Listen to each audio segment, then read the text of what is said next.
અમારે મીટિંગ છે એનું બહાનું કાઢી અને અહીંયાથી જિલ્લા શિક્ષણ અધિકારી ભાગી ગયા છે. ચોથા ધોરણના વિદ્યાર્થીઓના ગ્રુપમાં ભાજપના સભ્ય બનવા માટેની લિંક ફોરવર્ડ કરવામાં આવી છે.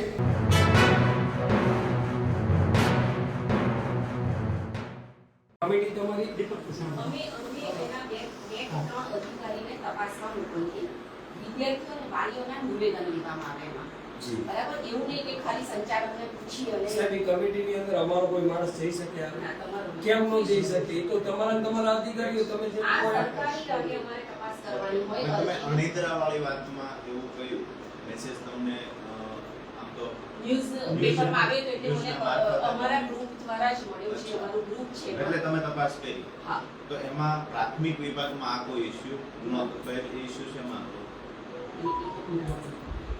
અચ્છા ન્યૂઝ ખોટા હતા એવું કહેવાનું હતું. ન્યૂઝની અંદર જે પ્રાથમિક શાળાનું પહેલા દિવસે આપ્યું એટલે અમે પ્રાથમિકમાં તપાસ તો પછી તપાસ તમે કરી તો એ ન્યૂઝ તો હતા જ. તો પછી પ્રાથમિક ન્યૂઝમાં ઘણીવાર ભૂલ થતી હોય. અચ્છા તો એ ન્યૂઝમાં ભૂલ છે આવું અમે માનીએ શાળા આપે બરાબર, શાળા આપે એટલે શાળા તો ગણતા પ્રકારની પ્રાથમિક હોય માધ્યમિક હોય. હવે તમારું એવું કહેવાનું છે કે અણિંદ્રાવાળા વિષયમાં જે પેલા ભાઈ ચડ્ડી અને બનિયાન ને ખંભે ધોકો રાખી અને પેલા આરએસએસ ના કોઈ પ્રિન્સિપાલ એમનું ડીપી જેવું છે. તમે એક મને એક અમારા પ્રાથમિક તમને એક જ દેખાડી નંબર કાઢી પડે. હું તમને એટલું જ ખાલી પૂછું છું એ માધ્યમિકમાં હશે ઉચ્ચ માધ્યમિકમાં હશે. હવે તમે તો એમાંથી છૂટ્યા કે ભાઈ પ્રાથમિક વિભાગનો વિષય નથી એટલે તમે છૂટ્યા. હું એટલું પૂછીશ તમે પણ અહીંયા નાયબ જિલ્લા શિક્ષણ અધિકારી છો મારા ખ્યાલથી. તમે ચાલુ નોકરીએ તમારા ડીપી પર કોઈ પાર્ટીનું બેનર અથવા કોઈ સંસ્થા જે પાર્ટીઓ સાથે જોડાયેલી હોય આનું ડીપી રાખી શકો ખરા? ટીચર પ્રિન્સિપાલ કઈ શાળામાં છે કે જ્યાં હશે ત્યાં શિક્ષક રાખી શકે ખરા? અરે ક્વેશ્ચન છે આ છે. સરકારી શાળાનો શિક્ષક જેને ગવર્નમેન્ટ પગાર ચૂકવે છે એ શિક્ષક કોઈ પાર્ટીના બેનર સાથે અથવા પાર્ટી સાથે જોડાયેલી સંસ્થા શું સરકારી શાળાના શિક્ષકો ન રાખી શકે? મતલબ એનો જે ડીટીએફ એ કાઢજો એ બી બતાવે છે. હવે એક સેકન્ડ પહેલી પૂરી તમે જે મને એની વિગતો આપો છો. હા, અમે વિગતો વિગતો આપવાની છે ને નહીં વિગતો માટે જ આવ્યા છે. જો અચ્છા તો આઈપીએસ આવી પૂરું કરો. આ અનિન્દ્ર સ્કૂલના પ્રિન્સિપાલ છે. કઈ વાંધો નહીં તમે પણ આ જોઈ લો. તમે મને આના ફોટાની કોપી આપો. આપણે જોઈ લઈએ કે ભાઈ અમારી તપાસ શાળાના શું છે. કરી રહ્યા છે? તમારો નંબર આપો એમાં એ ફોટા આપે છે. આ આઈપીએસ એની ઘડીના બધો વધારે સારું. એટલે મારે શું તપાસમાં મોકલવું? આરોપીને પણ પકડી દઈએ કે એટલું તમે કરી લેશો? અમે કરીશું ને. આ સુરેન્દ્રનગરની આઈપીએસ પ્રાથમિક શાળા છે. પ્રાથમિક શાળાના વાલીઓને મોકલેલા સ્ક્રીનશોટ છે. એમાં સ્પષ્ટ તમે વાંચી શકો જોઈએ.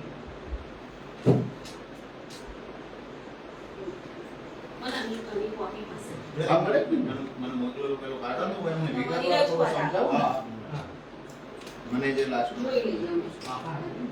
મેડમ આ ચોથા ધોરણનું આઈપીએસ નું જે ગ્રુપ છે જેમાં સ્ટાન્ડર્ડ 4 એટલે ચોથા ધોરણનું જે ગ્રુપ છે જેમાં વાલીને સ્કૂલમાં થતી પ્રવૃત્તિઓથી વાકેફ કરવા માટેનું ગ્રુપ છે એની સાથે જે સ્કૂલમાં હોમવર્ક આપે છે એ મોકલવા માટે એટલે ગંભીર વિષય છે. આ જે ગ્રુપ છે એ તમામ વાલીઓ બહુ ગંભીરતાથી રોજે રોજ નોટ કરતા હોય છે કે આપણા બાળકોને આજે શું શિક્ષણ આપવામાં આવ્યું. જે કાંઈ સ્કૂલમાંથી આ ગ્રુપમાં જે સૂચનાઓ આપવામાં આવે છે આ બધી સૂચનાઓ વાલીઓ ફોલો કરતા હોય છે પોતાના બાળકના ઉજ્જવળ ભવિષ્ય માટે. હવે એ આઈપીએસ સ્કૂલમાંથી કોની છે એ મને ખબર નથી પણ મને જ્યાં સુધી જાણવા મળ્યું ત્યાં સુધી અહીંના ભાજપના સંગઠનના કોઈ સારા એવા હોદ્દેદાર એમાં ભાગીદાર છે આવું જે અમને જાણવા મળ્યું છે. તમે વિગતો આપો, અમે તપાસ કરીએ. વિગતમાં આ તમને આપી અમે સ્ટાન્ડર્ડ અમે તમને ગ્રુપનું નામ પણ આપીએ છીએ. જરૂર તમને જણાય કે આનાથી વધારે તમારે કોઈ પુરાવા જોઈએ. સીધી વાત એ છે ભાજપના સભ્ય બનવા માટે તમે કોઈને વાલીઓને ગ્રુપમાં મેસેજ કોઈ જિલ્લા શિક્ષણ અધિકારીને તેમ છતાંય હજુ ખબર નથી. આઈપીએસ વાળા કોઈ ન્યૂઝ ચાલ્યા છે કે અચ્છા તો ન્યૂઝ પણ ચાલ્યા છે તેમ છતાંય તમે કહો છો કે અમને ખબર નથી અને અમે અત્યારે ફરિયાદ કરી ત્યારે ખબર પડી. તો મેડમ આપ શું કરો છો આપના વિભાગમાં એ મને સમજાવો. આપ નાયબ અહીંયા જિલ્લા શિક્ષણ અધિકારી આપ શું કરો છો? એટલે એપ્લિકેશન મતલબ એપ્લિકેશન મળે છે. વગર એપ્લિકેશન એપ્લિકેશન વધારે કરો એમ. અમને જે કાલે સવારે ગ્રુપમાં આવે. ચાલતા હોય છે તમે ન્યૂઝમાં અચ્છા તમે અણિન્દ્રા બાબતની એપ્લિકેશન મળી હતી કોઈને? ન્યૂઝ અચ્છા, તો આના પણ ન્યૂઝ ચાલ્યા છે. મતલબ એ ભાજપના સંગઠનના હોદ્દેદારની સ્કૂલ છે એટલા માટે ત્યાં નથી. આવું કઈ છે મેડમ? એવું નથી, જોઈ લેજો. ક્યારે જોઈ લેશો? આજે અચ્છા, હવે આ ગ્રુપ બાબતે તમારે વધારાની કઈ વિગત જોઈએ છે? બોલવા એક કોઈ ચોક્કસ પાર્ટી પોતાના સભ્યો બનાવવા માટે બાળકોનો જે વિદ્યાર્થીઓનો મિસયુઝ કરે. મીટિંગ છે સાહેબ. નહીં, મીટિંગ હશે બેન. આનાથી ગંભીર વિષય કયો છે મેડમ? સાચી વાત છે. હું બે જોઉં. બે મિનિટ. નહીં, આનાથી ગંભીર વિષય કયો છે? ના, ના, તમે સમજો છો અમારી વાત? મને જે ખબર પડે છે. ચોક્કસ પાર્ટી માટે કે ભાઈ આ ભાજપના સભ્યો બનાવવા માટે મેડમ સંગઠનના પ્રમુખની સ્કૂલ છે એટલા માટે તમે અહીંયાથી ભાગી રહ્યા છો. બે મિનિટ તો મેડમ આનાથી ગંભીર વિષય કયો છે? સાહેબની મારી અરે meeting છે. પણ આનાથી મોટો ગંભીર વિષય કયો છે? આ અનલીગલી છે એવું માનો છો? કાંઈ વાંધો નહીં સાહેબ. કાંઈ એક હું જ અત્યારે એક મિનિટ વાત તો સાંભળી છે તમે. તમે ક્યારે કહેશો મેડમ? મેડમ ક્યારે કહેશો તમે? આવેદન પત્ર તો લો. પણ કમસે કમ અમારી વાત તો નહીં, એવું છે કેમ ભાઈ ભાગતા ભાગતા? લઈ. મેડમ અહીંયા કોને આપી અમે આ રજૂઆત કોને મેં કરી?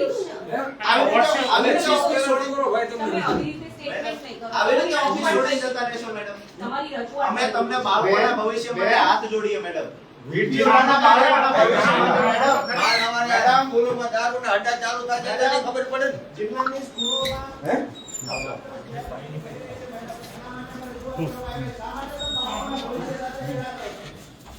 મેડમ મને જવાબની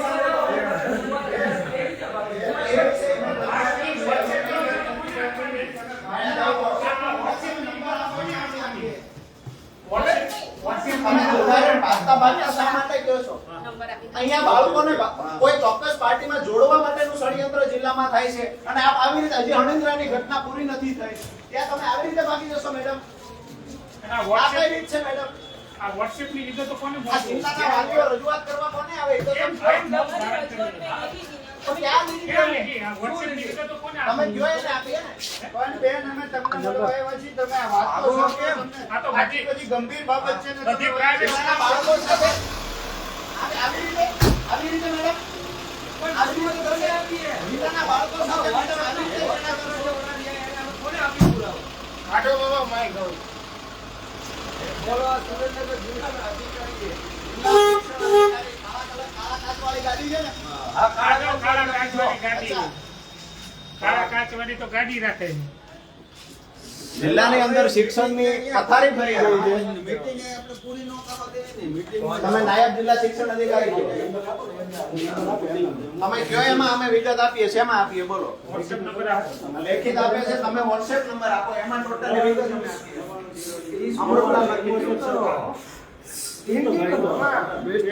સાંભળો, એક તો છે જે હશે ને, એક તમે એક સેકન્ડ તમે નાયબ જિલ્લા શિક્ષણ અધિકારી છો. આ ઘટનાથી અમે તમને વાકેફ કર્યા. હવે ઓફિસ છોડીને જિલ્લા શિક્ષણ અધિકારી ભાગી ગયા. હવે અમે તમને કહીએ કે આ મુદ્દે અમે રજૂઆત કરીએ. હવે વળતો થાય 91 તમારો જ નંબર આપો ને એમાં નાખીએ કારણ કે મેડમ તો મને નથી લાગતું કે બાળકોના ભવિષ્ય સાથે એમને કોઈ લેવા દેવા છે. તમારો નંબર આપો. શિક્ષણની ફજેતી આખા જિલ્લામાં ગુજરાતમાં થાય છે અને સુરેન્દ્રનગર જિલ્લાના શિક્ષણ અધિકારીઓ એનું વેઠું પાણી ને ચાલતું. આખા રાજ્યની અંદર આઈની ફજેતી થાય છે, અણિદ્રાની પૂરી નથી થઈ, આઈપીએસ ની ચાલુ થઈ. ખરેખર આઈપીએસ માં શું ચાલે છે આ અમે નથી જાણતા પણ જે સોશિયલ મીડિયાથી મેસેજ મળ્યા છે કમસે કમ એની તપાસ તો થવી જોઈએ ને. હેલો હાલે હાલે ડીપીઓ નો નંબર આપે ઈ કે આમને કરો ને આ ડીપીઓ નો નંબર એક કામ કરો તમે એમની જોડે અમારું ફરિયાદ કોને એક સેકન્ડ અમે ફરિયાદ કોને આપીએ ખાલી તમે બે સંકલન કરી લો. પેલા તમે એમને ગવર્નમેન્ટ નંબર અમે તમને ગવર્નમેન્ટમાં તમે નાખીએ અમે તમને ફરિયાદ કરીએ. રજૂઆત કરતા હોય છે. હવે એની તપાસ અનુસંધાને પણ જે અરજદાર છે ને એને તમારે માહિતી આપવી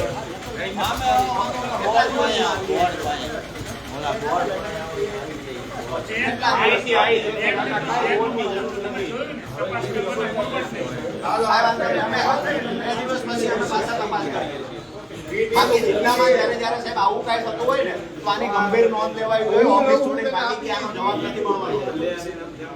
તમે પણ નાયબ જિલ્લા ખેતી આયા નાયબ જિલ્લા શિક્ષણ અધિકારી છો બરાબર છે અમને મોકલે છે જે એમાં થાય તે અમને જાણ કરજો આ DPS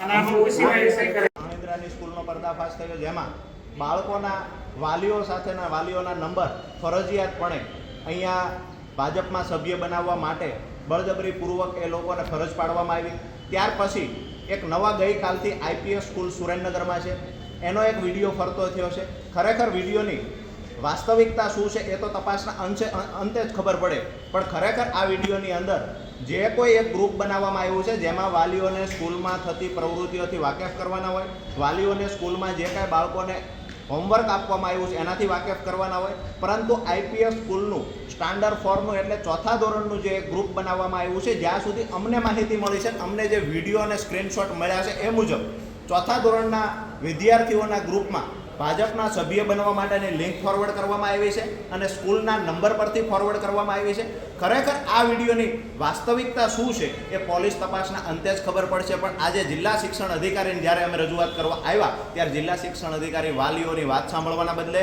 બાળકોના ભવિષ્ય સાથે સ્કૂલો જ્યારે ચેડા કરી રહી છે ત્યારે વારંવાર સુરેન્દ્રનગરમાં આ ઘટનાઓ ઘટી રહી છે તેમ છતાં ગંભીર નોંધ લેવાના બદલે અમારે મિટિંગ છે એનું બહાનું કાઢી અને અહીંયાથી જિલ્લા શિક્ષણ અધિકારી ભાગી ગયા છે